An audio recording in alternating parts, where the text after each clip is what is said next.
Hello guys, welcome back to YouTube channel electrical stuff for you. दोस्तों, आज की हमारी इस वीडियो का टॉपिक है कि गीजर की वायरिंग कैसे की जाती है। दोस्तों, जैसे कि आपको पता है कि सर्दियां आ चुकी हैं, तो इस टाइम सारे के सारे आप गीजर का यूज करना शुरू कर दिया होगा और आप गर्म पानी से ही नहाते होंगे, क्योंकि सर्दियों में ठंडे पानी से नहाना बहुत मुश्किल हो जाता है। तो दोस्तों, क्योंकि हम गीजर का यूज करेंगे तो उससे होगा क्या कि कई गीजर हमारे खराब हो जाते हैं और हम उसकी रिपेयर करवाना चाहते हैं। तो उसकी वायरिंग कैसे की जाती है और उसकी रिपेयर कैसे की जाती है, आज की इस वीडियो में हम उसी के बारे में डिटेल में बात करेंगे। तो चलिए दोस्तों, वीडियो को शुरू करते हैं। तो दोस्तों, सबसे पहले हम बात करेंगे कि जो गीजर है उसमें क्या क्या इक्विपमेंट यूज किए जाते हैं। तो दोस्तों, सबसे पहले जो हमारा गीजर है उसमें एक हीटिंग रोड होती है। जैसे कि आप देख सकते हो, ये हमारे पास एक हीटर है जो कि गीजर में पानी को गर्म करता है। ठीक है दोस्तों, इसके बाद दोस्तों हमारे पास गीजर में एक ऑटो कट टाइप थर्मोस्टेट होता है। ठीक है दोस्तों, अब दोस्तों इसका काम क्या होता है, अगर आप इसे ध्यान से देखें तो यहाँ पर आपको नंबर्स दिखाई दे रहे हैं 25, 35, 45, 55, 65, 75। ठीक है दोस्तों, अब दोस्तों जो ये नंबर है ये टेम्परेचर की इंडिकेशन देते हैं, मतलब 25 डिग्री सेल्सियस, ऐसे ही 55 डिग्री सेल्सियस, ऐसे अलग अलग टेम्परेचर की रेटिंग्स शो करते हैं। ठीक है दोस्तों, अब दोस्तों अगर आप ध्यान से देखो तो यहाँ पर जो इस थर्मोस्टेट की सेटिंग है वो 55 डिग्री सेल्सियस पर हमने सेट की है।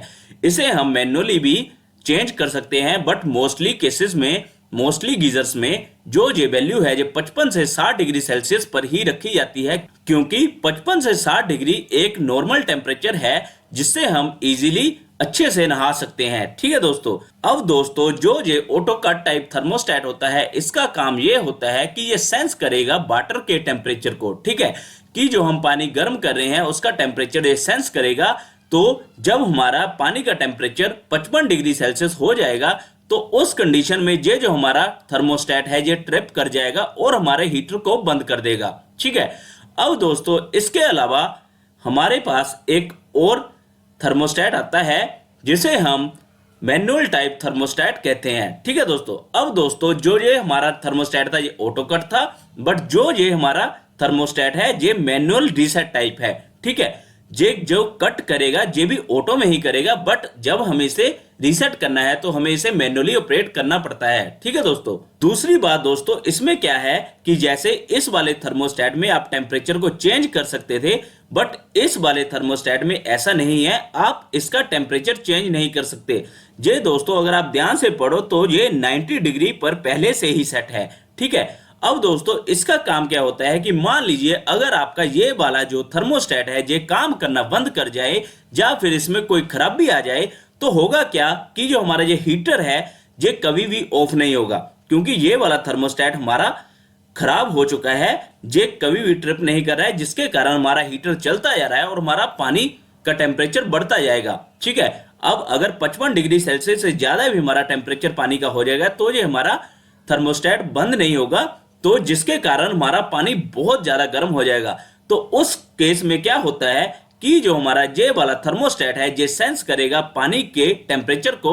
तो जब हमारा पानी का टेम्परेचर 90 डिग्री सेल्सियस आ जाएगा तो उस समय ये वाला हमारा जो थर्मोस्टेट है ये ट्रिप कर जाएगा। ठीक है दोस्तों, अब दोस्तों मान लीजिए कि जो हमारा पानी का टेम्परेचर है अब 90 से 80 आ गया, तो ये ऑटोमेटिकली फिर से चालू नहीं होगा। इसे चालू करने के लिए हमारे पास जो ये आपको लाल कलर का स्विच दिखाई दे रहा है, इसे हमें मैन्युअली जाकर प्रेस करना पड़ता है, तभी जाकर ये थर्मोस्टेट द्वारा से चालू होगा। ठीक है, ये हमने डबल सेफ्टी के पर्पज से एक और थर्मोस्टेट लगाया होता है। ठीक है दोस्तों, क्योंकि दोस्तों जो ये गीजर है ये पानी को गर्म करता है, अगर ये ट्रिप ना करे किसी भी वजह से तो ये फट भी सकता है, जिससे जान माल का बहुत ज्यादा नुकसान हो सकता है। ठीक है दोस्तों, अब दोस्तों हम इसके कनेक्शंस के बारे में बात करते हैं।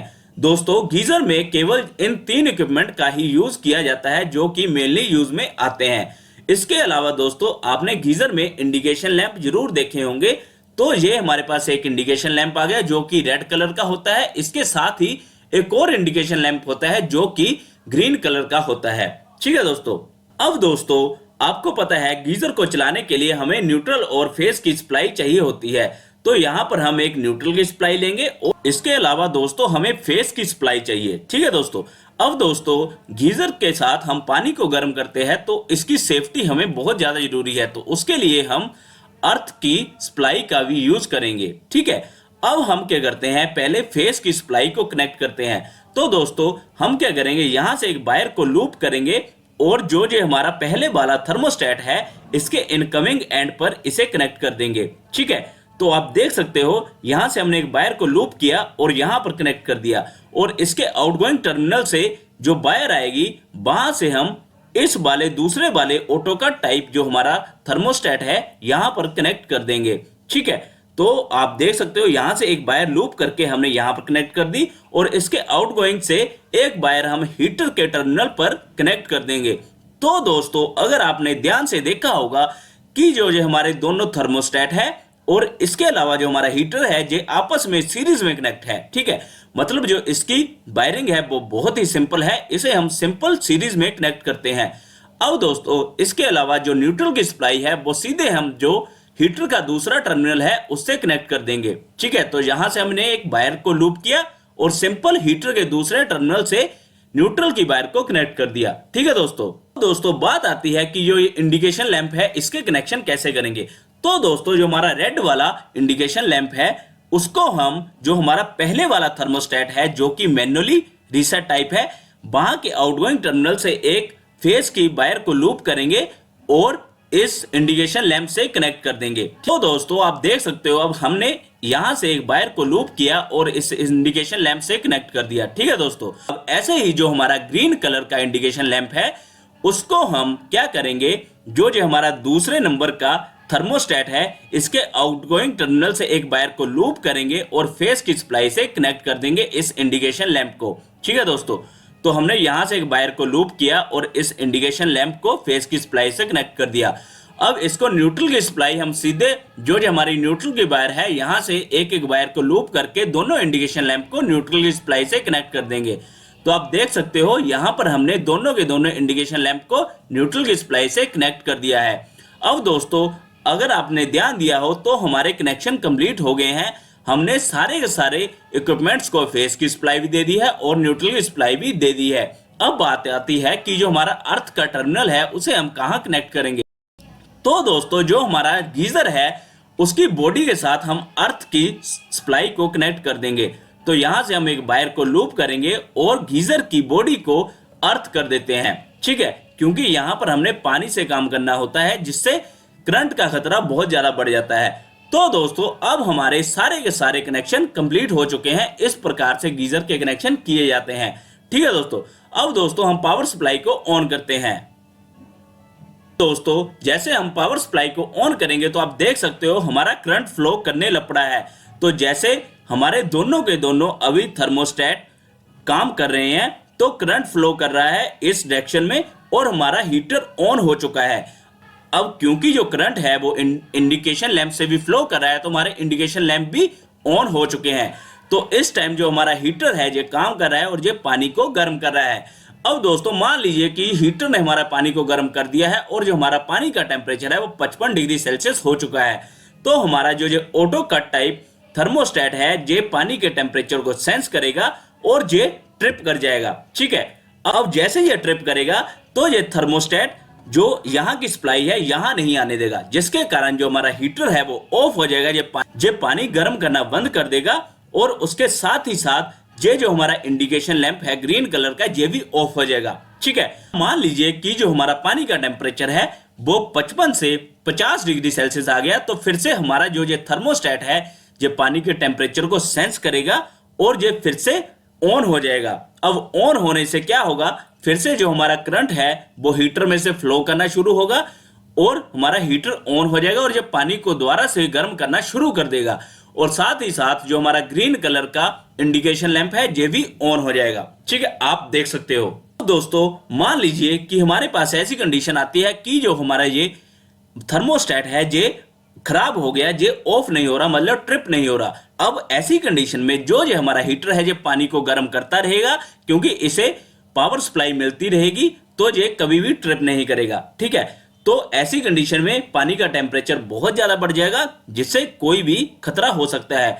तो उस कंडीशन में जो हमारा पहले वाला थर्मोस्टेट है ये काम करेगा। अब क्योंकि पानी का टेम्परेचर बढ़ता जाएगा, 55 डिग्री सेल्सियस से बढ़ता जाएगा, क्योंकि ये जो हमारा थर्मोस्टेट है ये खराब हो चुका है। तो इस कंडीशन में हमारा ये जो थर्मोस्टेट है ये पानी के टेम्परेचर को सेंस करेगा। तो जब पानी का टेम्परेचर 90 डिग्री सेल्सियस आ जाएगा, उस समय पर ये हमारा थर्मोस्टेट ट्रिप कर जाएगा। ठीक है, अब जैसे मान लीजिए इस समय पर ये वाला थर्मोस्टेट हमारा ट्रिप कर गया है, तो अब इस कंडीशन में ये थर्मोस्टेट यहां का जो करंट है ये यहां पर नहीं आने देगा, मतलब आउटगोइंग सप्लाई नहीं निकालेगा।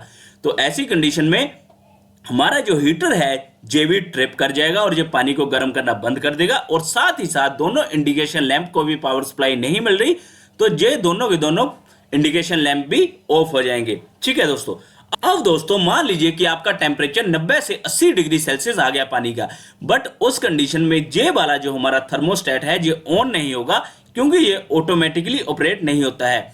तो उस कंडीशन में हमें इसे ऑपरेट करने के लिए क्या करना पड़ेगा कि जो हमारा गीजर का ये वाला ढक्कन होता है इसे खोलना पड़ेगा, और वहां पर मैन्युअली जाकर जो ये हमारा थर्मोस्टेट है इसका जो रेड कलर का स्विच है या बटन है इसे प्रेस करना पड़ेगा। उसके बाद जब हम इस बटन को प्रेस कर देंगे तो फिर से हमारा करंट फ्लो करना शुरू हो जाएगा और हमारा हीटर ऑन हो जाएगा। ठीक है, तो फिर से हमारा हीटर पानी को गर्म करना शुरू कर देगा।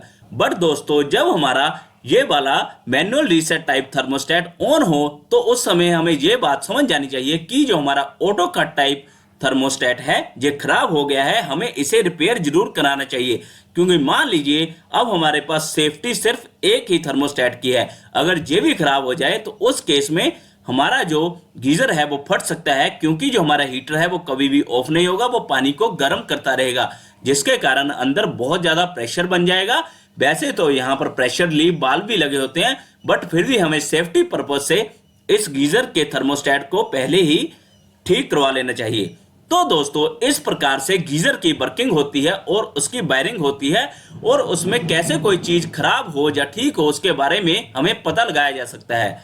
तो दोस्तों आई होप आपको ये वीडियो यूजफुल लगी होगी और आपको काफी कुछ सीखने को मिला होगा। दोस्तों अगर आपको ये वीडियो अच्छी लगी हो तो इसे लाइक और शेयर जरूर करें, और ऐसे और वीडियोस के लिए मेरे चैनल को सब्सक्राइब जरूर कर लें। Thank you guys.